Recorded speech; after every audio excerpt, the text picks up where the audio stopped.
পথে যেতে আমার তিন দিবস পথে যেতে বিনা দুপা হাজির নাহি ভাই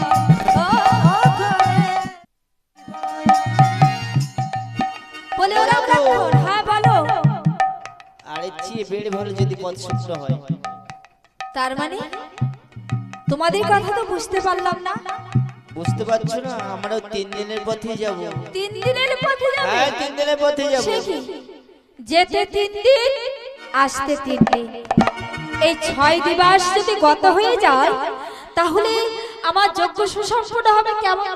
আমার তো কোনো যোগ্য যাচ্ছি না, আমার যাচ্ছি নিমন্ত্রণ খেতে। নিমন্ত্রণ হ্যাঁ খেতে? নিমন্ত্রণ খেতে যাচ্ছি। এবার মনির মনে মনে সন্দেহ হচ্ছে, রাম লক্ষণ যদি হবে তারা তো এমন কথা বলবে না। ঠিক আছে, আমি একবার নামটা জিজ্ঞাসা করে দেখি। এই বলো, সত্য করে বলো তো তোমাদের নাম কি? আমার নাম রাম। আর তোমার নাম? লক্ষণ। তাহলে নামের সঙ্গে মিল আছে, কাজের সঙ্গে মিল হচ্ছে না কেন? ঠিক আছে, আমি একবার ধ্যান করে দেখি। এই কথা বলে মনে ধ্যানস্থ হইল,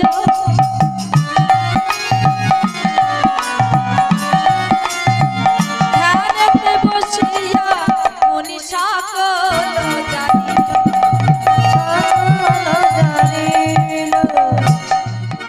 ধ্যানযোগে মনি সব জানতে পেরেছে, তাই দুই বালকের দিকে রক্ত বর্ণ লজ্জনে তাকিয়ে বলছে, এই বালক সত্য করে বল তোদের নাম কি?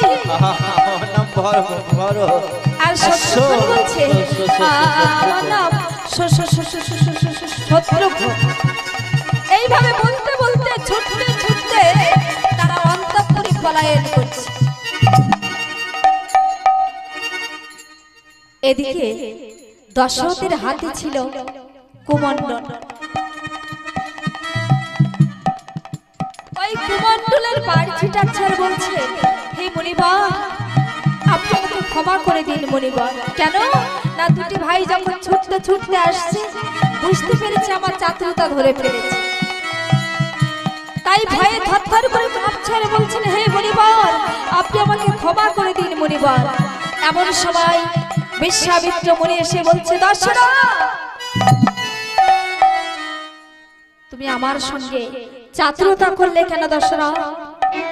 আমি অভিসম্পদ করব, অভিসম্পদ করে এই সোনার অযোধ্যা পুড়িয়ে ছারখার করে দেব। না না মুনিবর, আপনি অভিসম্পদ করবেন না, আমার ভাগ্যে যা আছে তাই হবে। আপনি অভিসম্পদ করবেন না মুনিবর, আমি কিছুই জানি না, রানী বলে কিসে কি করেছে আমি কিছুই জানি না। আপনি ক্ষণকাল অপেক্ষা করুন, আমি নিজ হাতে আমার রাম লক্ষণকে সাজিয়ে নিয়ে আসছি। এই বলে কাঁদিতে কাঁদিতে রাজা করেছে গমন।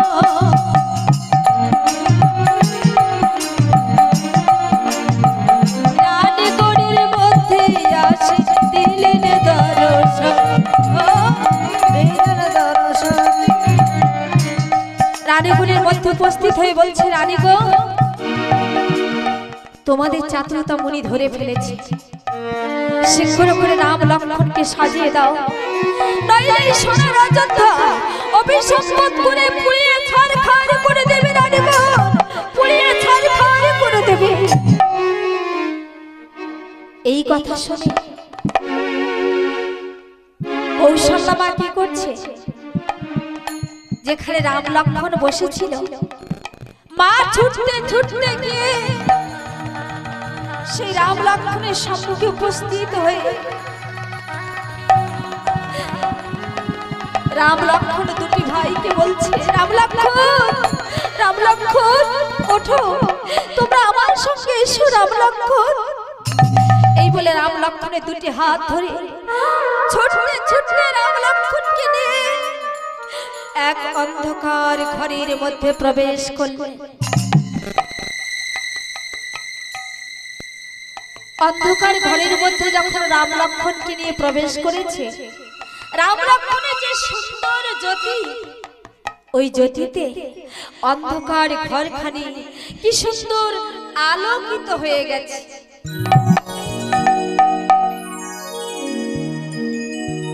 তাই মা ঘরে যত বাসন ভূষণ ছিল সব নিয়ে রাম লক্ষ্মণের গায়ের উপরে চাপা দিচ্ছে, কিন্তু সর্বঙ্গ থাকে রামের চরণ ঢাকে না, সর্বঙ্গ ঢাকে রামের চরণ ঢাকে না। তাহা দেখে কৌশল্যা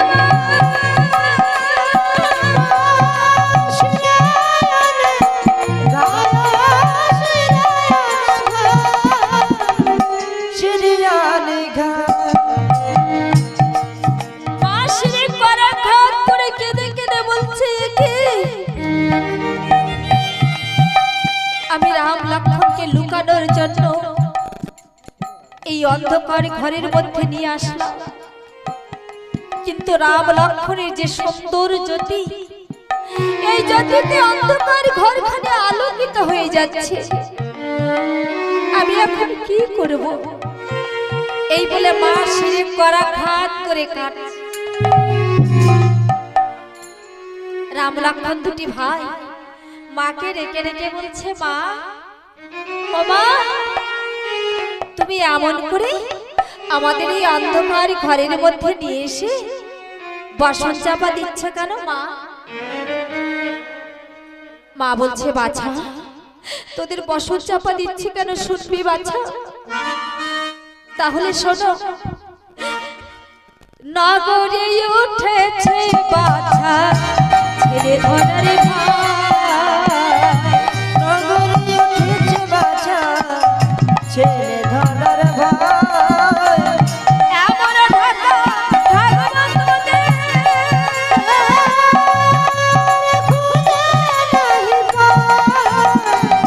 খুঁজে নাহি পাই। জানিস বাছা, ওই নগরে না ছেলে ধরার ভয় হয়েছে, তাই তোদের এমন ঢাকা ঢাকবো কেউ যেন খুঁজে পায় না। এদিকে সুমিত্রা মা রাম লক্ষ্মণকে খুঁজে পাচ্ছে না, তাই ডাকছে, দিদি দিদি। খুঁজতে খুঁজতে সেই অন্ধকার ঘরের মধ্যে প্রবেশ করে বলছে, দিদি তুমি রাম লক্ষ্মণকে এই অন্ধকার ঘরের মধ্যে লুকিয়ে রেখেছো দিদি, তুমি রাম লক্ষ্মণকে অন্ধকারে লুকিয়ে রেখো না। এই রাম লক্ষ্মণ যখন আমাদের হবে, আবার আমাদের কাছে ফিরে আসবে দিদি, কারণ রাম লক্ষ্মণ মানবী নয়, এই রাম লক্ষ্মণ অবতার হয়ে এসেছে জীবকে উদ্ধার করবার জন্য। হ্যাঁ দিদি, আমি নিশীথে এক স্বপ্ন দেখেছি জানো।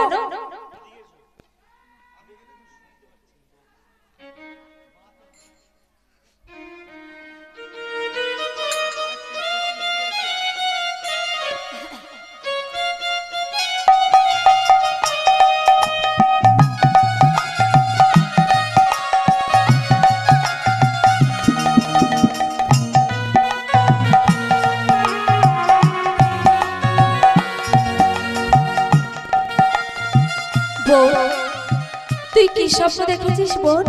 বল, শুনবে দিদি? তাহলে শোনো। স্বপ্ন যোগে দেখেছি আমি রামের চারখানা হাত, গোলক ছেড়ে এসেছেন বুঝি আমার প্রভু জগন্নাথ।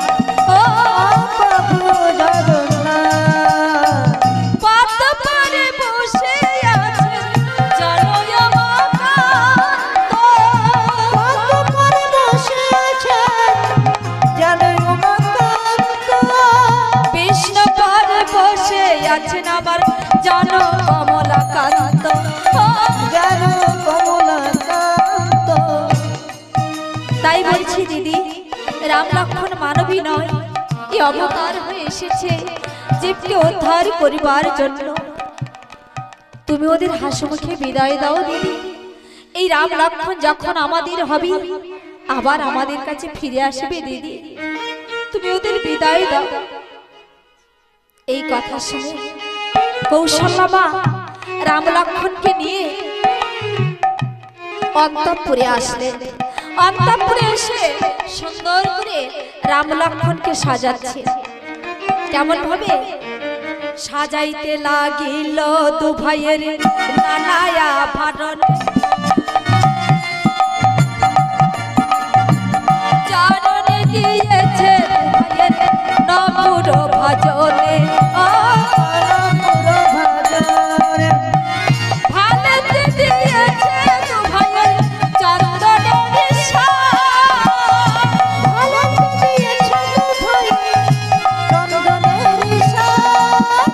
গলেতে দিয়েছে দু ভাইয়ের গজমতি হার। এইভাবে সাজি সবাই করেছে নমন, দশরথের সম্মুখেতে দিলেন দর্শন।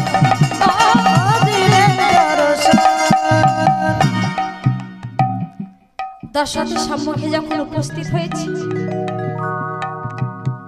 দশরথ রাম লক্ষ্মণকে দেখে কাঁদছে আর বলছে, রানী গো, আমার অযোধ্যার ধন হারিয়ে ফেললাম রানী গো, আমার অযোধ্যার ধন হারিয়ে ফেললাম। রানীগণ বললেন, হে রাজন, আপনি এইভাবে কাঁদবেন না, আপনি ওদের হাসি মুখে বিদায় দিন। এই রাম লক্ষ্মণ যখন আমাদের হবে আবার আমাদের কাছে ফিরে আসবে। এই কথা শুনে রাম লক্ষ্মণকে নিয়ে দশরথ বিশ্বামিত্র মুনির সম্মুখে উপস্থিত হলেন। রাম লক্ষ্মণকে নিয়ে রাজা করেছে গমন, বিশ্বামিত্র সম্মুখেতে দিলেন দর্শন।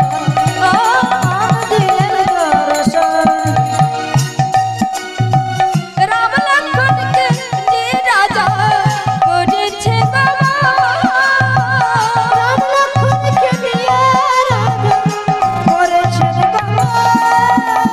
বিশ্বামিত্র সম্মুখেতে দিলেন দর্শন।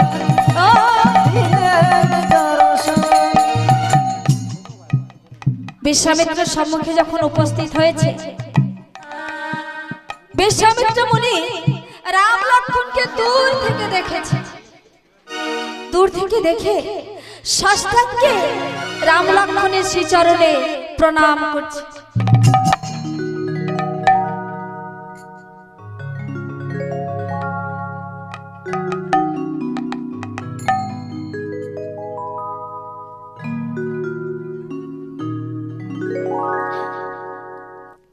একই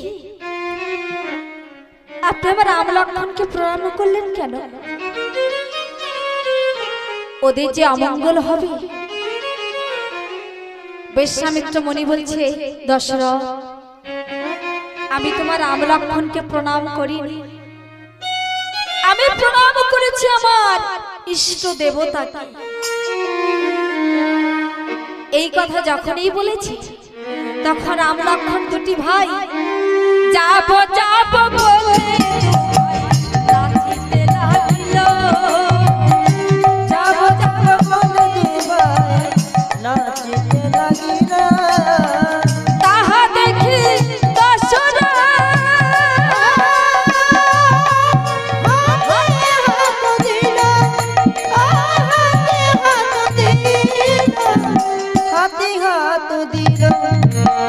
দুধের ছেলে রাম লক্ষ্মণ দন্দি দন্দি খায়।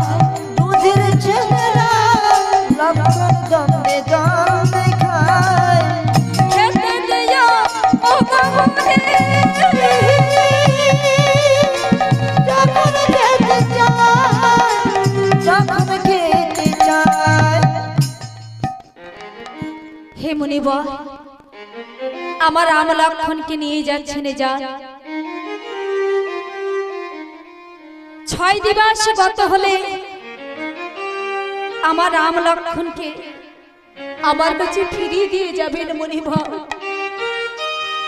রাম লক্ষণ ছাড়া আমি ক্ষণকালে বাঁচতে পারি না। এইভাবে দশরথ দুটি ভাইকে মুনির হাতে তুলে দিলে মুনি রাম লক্ষণকে নিয়ে সেই ত্রিপথের মুখে আবার উপস্থিত হলে ত্রিপথের মুখে উপস্থিত হয়ে বলছে, ও রাম লক্ষণ, এই ত্রিপথের তিন দিকে না 3টি পথ চলে গেছে, তোমরা কোন পথ অবলম্বন করে আমার আশ্রমে যাবে? কোন পথে কেমন আপনি বলে দিলে ভালো হয়।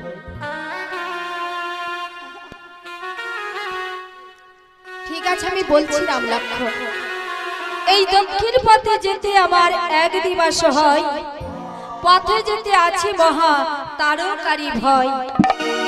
আর বাম পথে যেতে আমার 3 দিবস হয়, পথে যেতে তৃণ দুপা ঘরে নাহি ভয়। বলে, ও রাম লক্ষণ, এবার বলো তোমরা কোন পথ অবলম্বন করে আমার আশ্রমে যাবে? আমরা ওই একদিনের পথেই যেতে চাই। একদিনের পথে যাবে? সে কি, ওই একদিনের পথে যে মহা তারকার ভয় আছে? সে কেমন তারকা কি করে মানুষকে নিধন করে আমরা দেখতে চাই। রাম লক্ষণ, তোমাদের কথা শুনে আমার গায়ে জ্বর এসেছে। আর বলছে এবার কথার সঙ্গে কাজের মিল হয়েছে। কিন্তু রাম লক্ষণ তো অহল্যা পাষাণী মানবী করবে, তারকা নিধন করবে, কিন্তু তাদের যে শিক্ষা দীক্ষা হয়নি।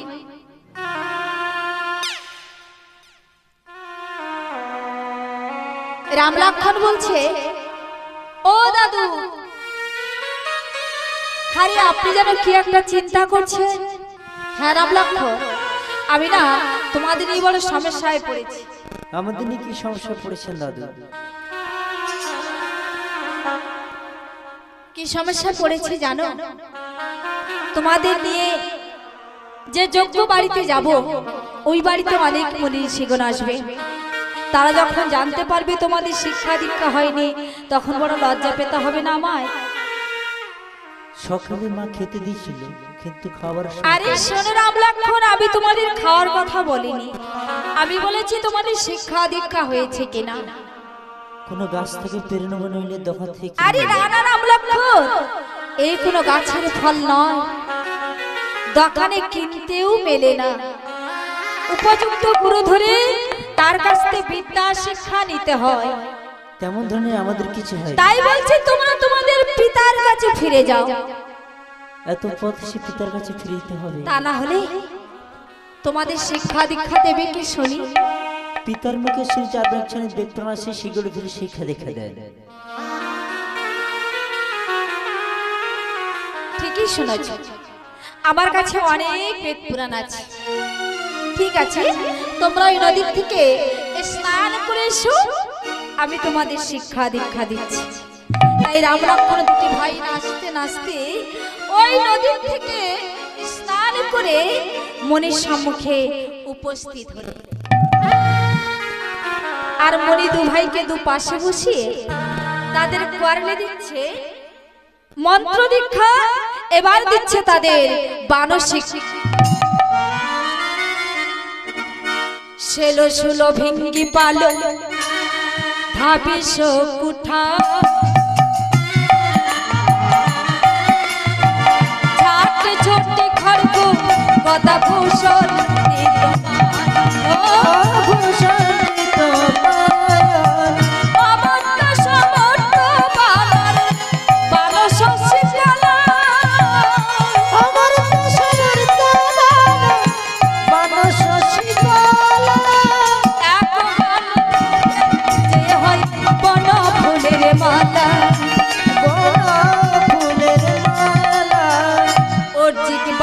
শিক্ষা দিল আমার রাম রঘুবরে, তিনি দেশ জয় করতে পারবে রাক্ষস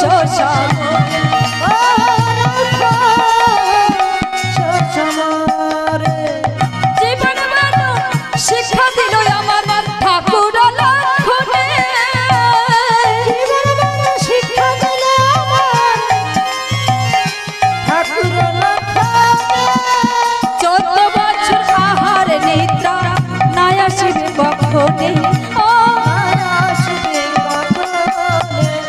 এত বান শিক্ষা দিল আমার রাম রঘুবরে, তিনি দেশে জয় করিতে পারিবে রাক্ষস সংহরে।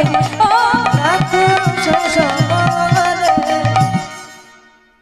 শিক্ষা দীক্ষা দিয়ে বলছে, ও রাম লক্ষ্মণ, আরে তোমাদের সঙ্গে আমার সম্পর্ক কি হলো? ওই পাকাপাকি হয়ে গেল। পাকাপাকি? সে কি, তোমরা আমায় ঠাট্টা করছো? আরে না না, ঠাট্টা করবো না, আগে ছিলেন দাদা, এখন আসছেন গুরুদেব। তাহলে তোমরা আমায় গুরু দক্ষিণা দাও। এই বনমাঝি কোথায় পাবো দক্ষিণা? তা বললে হয় না কুশীলা, দীক্ষা নিলে তাকে সামান্য কিঞ্চিত দক্ষিণা দিতে হয়। তাই তোমাদের কাছে যদি কিছু না থাকে তাহলে এই যে দেখো এই রাম ভক্তগণ বসে আছে না, এনাদের কাছ থেকে ভিক্ষা করে আমার দক্ষিণা দাও। তাই রাম লক্ষ্মণ দুটি ভাই বনবাসীর কাছে ভিক্ষা করছে। কেমন ভাবে আমা কিছু ভিক্ষা দেবে রাম লক্ষ্মণকে? সেই দিনে তোমায় যেন পাই, ভিক্ষা দেহ ভিক্ষা দেহ বনবাসী গণ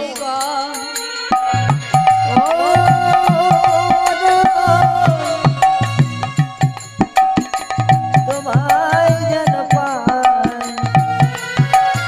এই ভিক্ষা নিয়ে দেব গুরু দর্শন। ও রাম তোমায় যেন পাই, ভিক্ষা দেব ভিক্ষা দেব বনবাসী গণ ও রাম তোমায় যেন পাই, এই ভিক্ষা নিয়ে দেব গুরু দর্শন। ও রাম তোমায় যেন পাই, রাম নামে যে জন্ম দে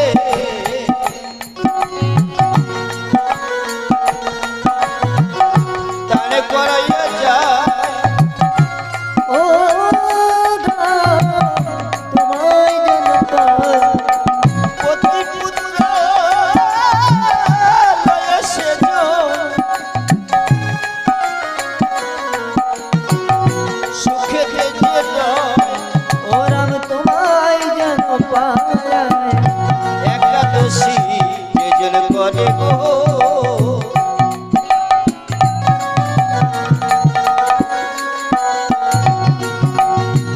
শোনে রামায়ণ ও রাম তোমায় যেন পাই, পুষ্পরথে আরোহণ করিত বৈকুণ্ঠে গমন। ও রাম তোমায় যেন পাই,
আর কি নাম লব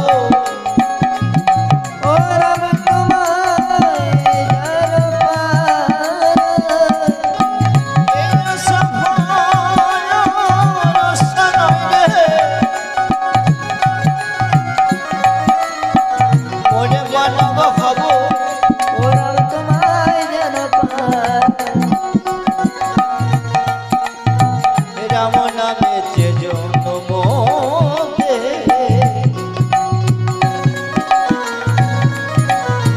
দান করাইয়ে যায় ও রাম তোমায় যেন পাই পতি পুত্র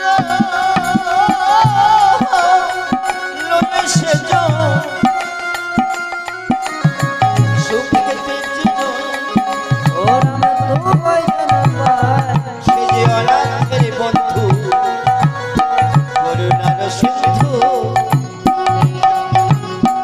দিন দয়াময় হরি ও রাম তোমায় যেন পাই ভব পারি যাবি পথে কি খাবি তো পথের সম্বল হরি ও রাম তোমায় যেন পাই এমন মধুর রান্না পাইলে লৌরে দণ্ডে দণ্ডে ও রাম তোমায় যেন পাই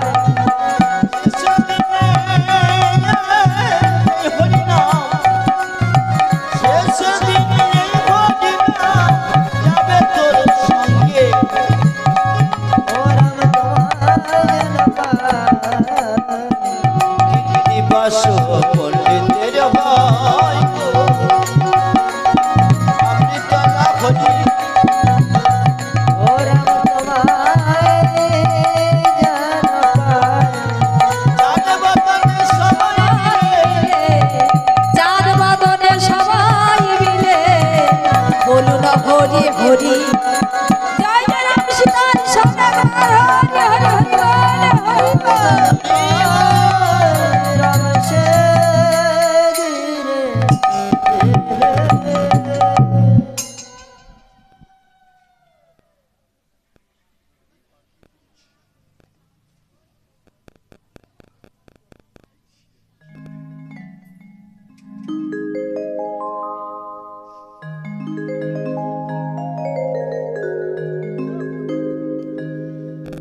আজ আছি কাল নেই ভাবে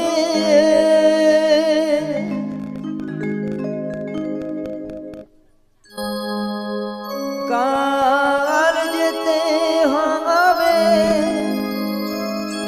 ও পারে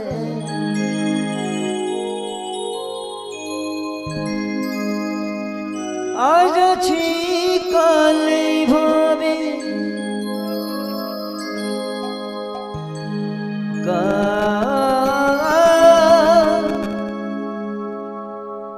যেতে হবে পারে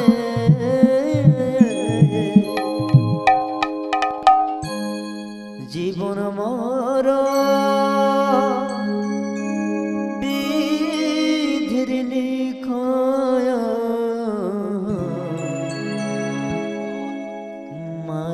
মায়ায় গড়া সংসারে জীবন মর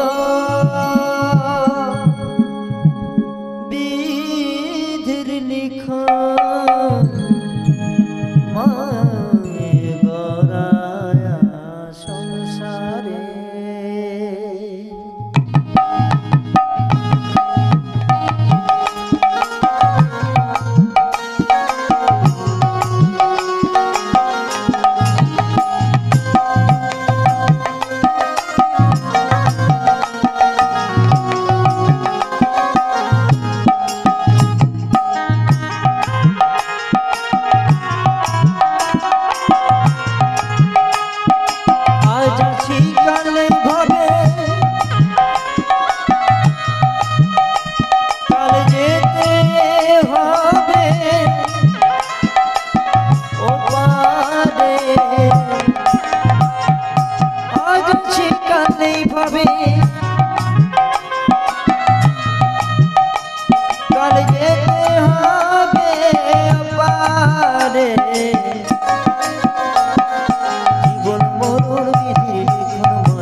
সংসার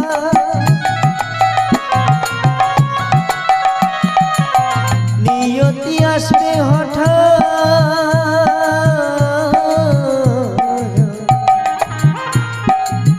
নিয়তি আসবে হঠাৎ যেতে হবে সব ছেড়ে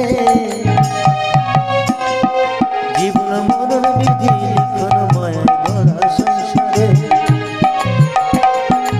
আজ আছি কালি ভাবে কাল যেতে হবে ওপারে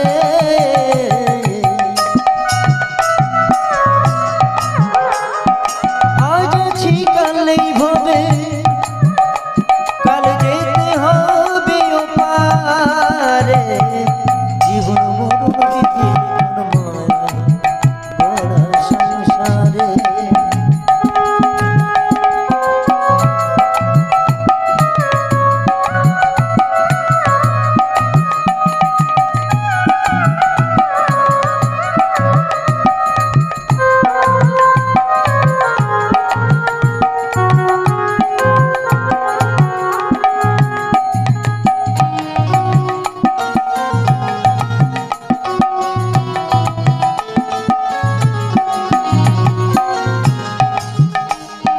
চোখ ছানা ছানা জলে ভরা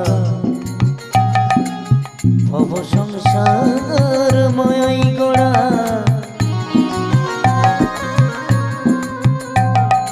বাঁধন বড় শক্ত রে কঠিনে বাঁধন ছেড়া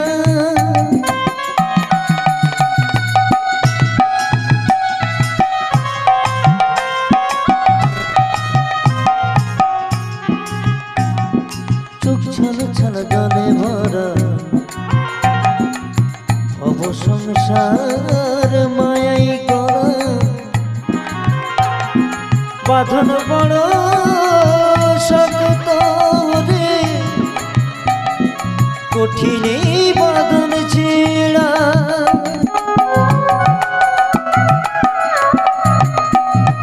কিছু কথা রইবে বাকি কিছু বলা হবে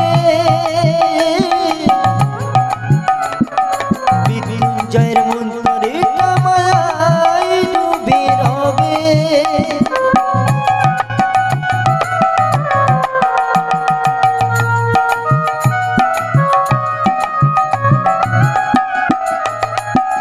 কিছু কথা রইবে বাকি কিছু বলা হবে বাসুদেবের মন্ত্রে মায়ায় ডুবে রবে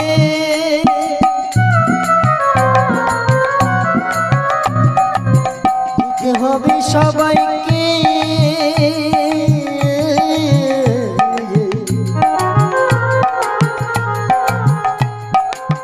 যেতে হবে সবাইকে ওই মায়ার বাধা ছেড়ে জীবন মরণ বিধি লিখন